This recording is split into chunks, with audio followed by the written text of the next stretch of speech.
में कई जगह बाईपोल्स हुए। राजस्थान में धौलपुर में जो बाईपोल हुए उसमें 18 ईवीएम्स में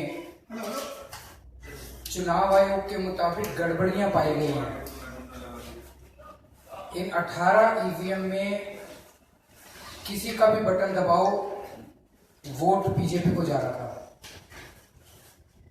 भिंड में भी ऐसी एक ईवीएम पाई गई थी मॉक ड्रिल के दौरान, और उस टाइम भी चुनाव आयोग ने कहा था गड़बड़ी है। हमने कहा था ये गड़बड़ी नहीं है, उस ईवीएम का सॉफ्टवेयर बदल दिया गया है, उस ईवीएम की प्रोग्रामिंग बदल दी गई है, उस ईवीएम का कोड बदल दिया गया है, और उस ईवीएम के अंदर प्रोग्रामिंग ऐसी की गई है कि कोई भी बटन दबाओ बीजेपी को वोट जा रहा है।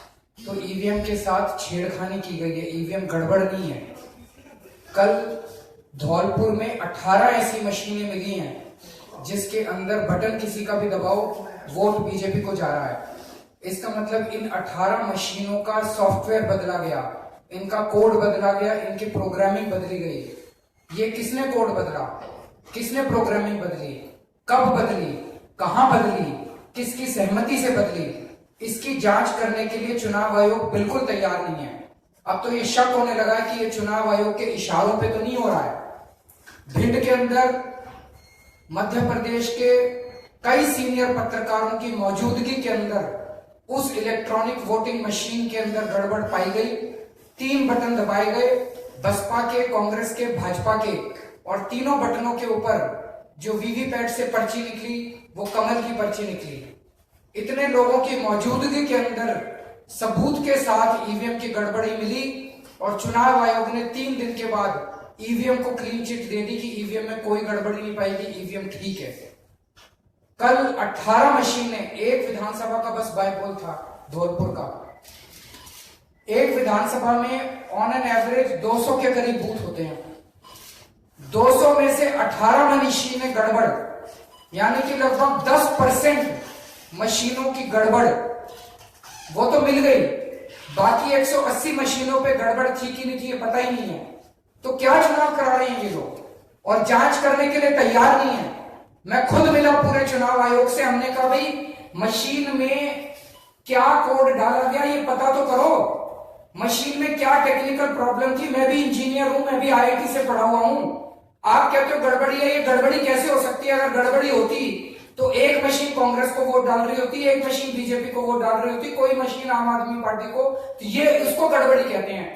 जब सारी की सारी मशीनें बीजेपी को वोट डाल रही हैं तो ये गड़बड़ी नहीं है, ये सॉफ्टवेयर के साथ छेड़छाड़ की गई है, सॉफ्टवेयर ऐसे डाला गया है। चुनाव आयोग सुन ही नहीं रहा है। 10% मशीनों के अंदर गड़बड़ मिली है तो ये कोई छोटी बात नहीं है। भिंड के अंदर चुनाव आयोग ने क्लीन चिट दे दी, और अब धौलपुर की जो मशीनें हैं उसके ऊपर भी चुनाव आयोग किसी तरह की कोई जांच कराने के लिए तैयार नहीं है। केवल जिस मशीन में गड़बड़ मिलती है उसको बदल देते हैं कि जिस मशीन में गड़बड़ मिलती है, इससे थोड़ी समाधान निकलेगा। और दूसरी बड़ी बात यह कि अब ये जो सॉफ्टवेयर में गड़बड़ की जा रही है ये बड़ी शातिर तरीके से की जा रही है। पहले जब हम देखते थे कि कोई भी बटन दबाओ लाइट बीजेपी की जलती थी तो आदमी को पता चल जाता था। अब ये जो नए सॉफ्टवेयर के अंदर गड़बड़ की है, नई गड़बड़ें कर रही है भाजपा, अब बटन किसी का भी दबाओ लाइट उसी की चल रही है, लेकिन वीवीपैट में पर्ची जो आ रही है वो भाजपा की आ रही है। तो अगर वीवीपैट की मशीन ना लगी हो तो ये गड़बड़ भी नहीं पता चलेगी। और बहुत सारे देश के अंदर कई जगह वीवीपैट इस्तेमाल नहीं हो रहा। इसका मतलब जहां वीवीपैट ना लगा हो वहां पे अगर मशीन सारे बटनों पे भाजपा को वोट दे रही है तो पता ही नहीं चल सकता। ऐसे में चुनाव आयोग चुनाव क्यों करा रहा है? चुनाव आयोग एक तरह से धृतराष्ट्र बन गया है जो अपने बेटे दुर्योधन को किसी भी तरह से ही साम दाम दंड भेद करके सत्ता में पहुंचाना चाहता है। चुनाव आयोग किसी भी तरह से करके, चुनाव आयोग का मकसद अब चुनाव कराना नहीं रह गया। चुनाव आयोग का एक ही मकसद है, भाजपा को सत्ता में पहुंचाना, साम दाम दंड भेद करके, चुनाव का एक नाटक करके और भारतीय जनता पार्टी को सत्ता में पहुंचाना, ही चुनाव आयोग का मकसद रह गया। इसका सबसे बड़ा खतरा यह नजर आ रहा है, दिल्ली के एमसीडी चुनाव में जो मशीनें इस्तेमाल होने वाली है वो राजस्थान से आ रही हैं। राजस्थान से मशीनें क्यों आ रही हैं? दिल्ली की मशीनों को इस्तेमाल क्यों नहीं किया जा रहा? दिल्ली का चुनाव आयोग राजस्थान से मशीनें क्यों मंगवा रहा है? मेरे को पता चला दिल्ली के अंदर मशीनें अवेलेबल है, 15,000 दिल्ली की मशीनें इस्तेमाल हो रही हैं और राजस्थान से 5,000 बैलेट यूनिट और 8,000 कंट्रोल यूनिट मंगवाए जा रहे हैं। क्या जरूरत है? उसमें इन्होंने एक बहाना ढूंढा है कि हम दिल्ली के अंदर, दिल्ली के एमसीडी के चुनाव में टोटल 3 किस्म की मशीनें अवेलेबल है इस टाइम, 3 जनरेशन की। एक है 2006 से पहले मैन्युफैक्चर की हुई मशीनें, उनको कहते हैं जनरेशन 1 मशीन। एक है 2006 से 2013 की मशीनें, इनको कहते हैं जनरेशन 2 मशीन। एक है 2013 के बाद की मशीनें। 2013 के बाद की मशीनें भी ज्यादा इस्तेमाल नहीं हो रही है। 2006 के पहले की मशीनों को डिस्कार्ड कर दिया गया है, उनका इस्तेमाल बंद है। 2006 से 2013 की जो जनरेशन 2 मशीन्स हैं, केवल उनका इस्तेमाल हो रहा है। लेकिन दिल्ली के चुनाव आयोग ने चिट्ठी लिखी है कि हम जनरेशन 1 मशीनों से, यानी कि 2006 के पहले की मशीनों से, जिसमें कोई सिक्योरिटी फीचर्स नहीं थे, हम उन मशीनों से दिल्ली एमसीडी का चुनाव कराना चाहते हैं। क्यों भाई? 2006 से पहले की मशीनों से क्यों कराना चाहते हो?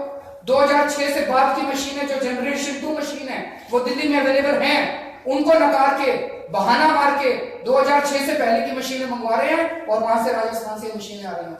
हमने राजस्थान की मशीनों का हश्र देख लिया। राजस्थान की मशीनें सारी मैनिपुलेटेड है, सारी मशीनें मैनिपुलेटेड है राजस्थान की। और वो मैनिपुलेटेड, वो टेम्पर्ड मशीनें जिनके अंदर सॉफ्टवेयर बदल दिए गए हैं, उनसे ही एमसीडी का चुनाव कराना चाहते हैं। फिर चुनाव क्यों करा रहे हैं? बंद करें ये चुनाव कराने का नाटक और घोषित कर दे भाजपा जीत गई बस। फिर देश के लोग देख लेंगे कि क्या आंदोलन करना, देश के लोग सड़कों के ऊपर उतरेंगे।